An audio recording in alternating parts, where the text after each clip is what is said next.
Kerala high court ने कहा है कि अपनी पत्नियों का भरण पोषण करने में असमर्थ मुस्लिम व्यक्ति के कई विवाहों को वह स्वीकार नहीं कर सकता।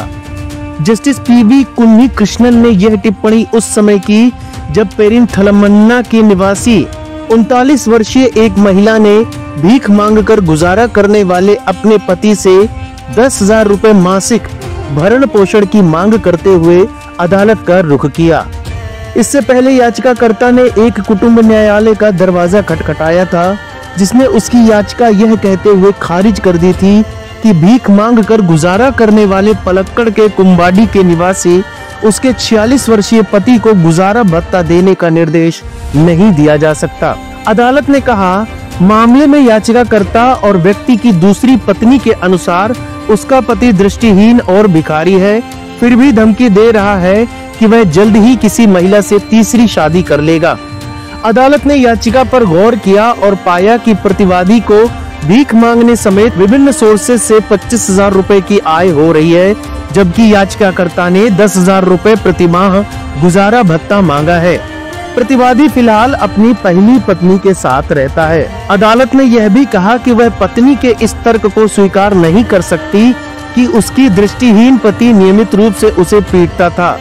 अदालत ने कहा, यह सच है कि प्रतिवादी मुस्लिम समुदाय से है और अपने पारंपरिक कानून का लाभ ले रहा है, जिसके अनुसार उसे 2 या 3 बार शादी करने की अनुमति मिली हुई है।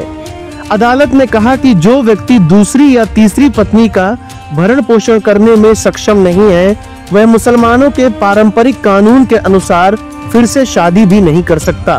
केवल एक भिखारी होने पर उस व्यक्ति की लगातार शादियां मुस्लिम प्रथागत कानून के तहत भी स्वीकार नहीं की जा सकती। अदालत ने कहा, मुस्लिम समुदाय में इस तरह की शादियां शिक्षा की कमी और मुसलमानों के पारंपरिक कानून की जानकारी के अभाव के कारण होती हैं। कोई भी अदालत पत्नियों का भरण पोषण करने में असमर्थ किसी मुस्लिम व्यक्ति की पहली, दूसरी या तीसरी शादी को मान्यता नहीं दे सकती। कुरान की आयतों का हवाला देते हुए अदालत ने कहा कि इस पवित्र ग्रंथ में एक विवाह प्रथा को बढ़ावा दिया गया है और बहु विवाह को केवल एक अपवाद माना गया है। अदालत ने कहा, अगर कोई मुस्लिम पुरुष अपनी पहली पत्नी, दूसरी पत्नी, तीसरी पत्नी और चौथी पत्नी के साथ न्याय कर सकता है, तो एक से अधिक बार शादी करना जायज है। अदालत के अनुसार अधिकांश मुसलमान एक विवाह प्रथा का पालन करते हैं जो कुरान की सच्ची भावना को दर्शाता है, जबकि केवल एक छोटा अल्पसंख्यक ही बहुविवाह करता है और कुरान की आयतों को भूल जाता है। अदालत ने कहा कि धार्मिक नेताओं और समाज को उन्हें शिक्षित करना चाहिए।